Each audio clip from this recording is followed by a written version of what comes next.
From Legendary Tactics, GenCon 2024, I have the pleasure of interviewing Justin Gary today, and we have a brand new product, Ascension Legends, which is a standalone game. It's an expansion to Ascension, but you probably want to hear from the designers. Let's go to Justin. Yeah, I'm so excited. So this is actually an early prototype we're showing off. This is live on GameCon right now. This is the first time anyone in the world has gotten a chance to see this. I'm really proud of it. First of all, the fact that I get to still be making Ascension. We launched it at GenCon 14 years ago, so it's wild to think about. So it's really cool. It's part of the campaign. Not only did I get to design this new set, which has a lot of really cool mechanics, which I'll talk about, but also as part of the campaign, we relaunched every single Ascension set. So all of the other 16 standalone expansions can be gotten for the first time in one place as part of this campaign. Oh, brilliant! And those are goals that people unlock, or no? They're all add-ons that people can get. But I'm glad you mentioned that, because the things that are unlocking every day is an exclusive promo card, and every single day of the campaign we're unlocking a new promo card. Every backer gets them. And each promo card honors one of the specific sets, so it calls back a mechanic from each set. They're designed to be playable with any set, but they all call back a mechanic from each of the sets of our history. It might be exaggerating to say it, but it feels like there's a little bit of board gaming history here. It is visiting a classic game. Honestly, Ascension, when GenCon did their 50-year anniversary and they had a big setup, they had our first edition in their Hall of Fame. We were able to be a part of the panels for it. So yeah, it is a part of gaming history, and I'm really proud of that. Now I understand that Richard Garfield at one point said that Ascension was one of his favorite games. Is that true? That's right. That is true. Yes, that's actually the start of Richard and my friendships. When he said that, I was like, okay, well, Magic is the game that got me into gaming. That's how I paid my way through college, just playing Magic, and got me to do what I do. So I've been eternally grateful to him, and the fact that he enjoyed my game was like one of those, okay, life goal complete, we've done it. Finished. Yeah. So it was very exciting. So tell me about the game. Yeah, so Ascension Legends, of course, just like other Ascension sets, you have an ever-changing center row of cards. You're buying them to build your deck, get better. One of the unique mechanics you might notice is this massive row over here. This is the Legendary track, very appropriate for Legendary Tactics. So we're going to be Legends here ourselves. They actually have these really cool lenticular cards that are the Legends. If you do know Ascension, you'll recognize some of these characters like Master Dartha from our very first set, and he's one of the characters. Now he's moved from being a hero to being a legend.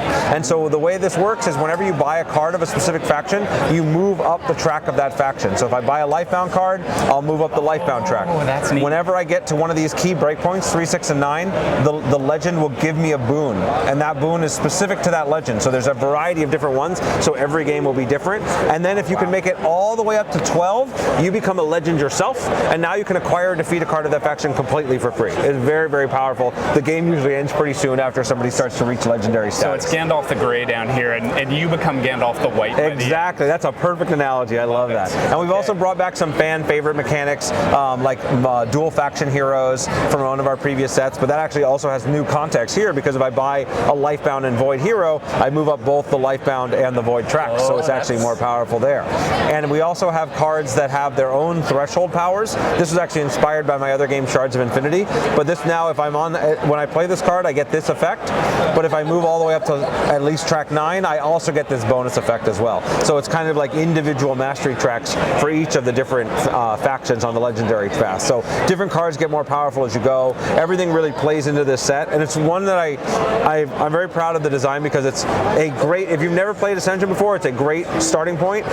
All you have to know is just like to move up every time you buy one of these cards, otherwise it's very simple, but it's also mixes perfectly with every other Ascension set, because it plays to the faction mechanic that every set obviously already has factions, and so it's a really great way to reintroduce the brand line and bring a lot of people in, and we're very proud of it. Well, and I can attest that you're right, because I'm an Ascension Tactics player. I've played some of that. I haven't played Ascension, but I feel like this game is recognizable. It feels like a theme that's familiar, so I can get into it quickly and learn the iconography. And absolutely. Really cool. What's your favorite part about this game?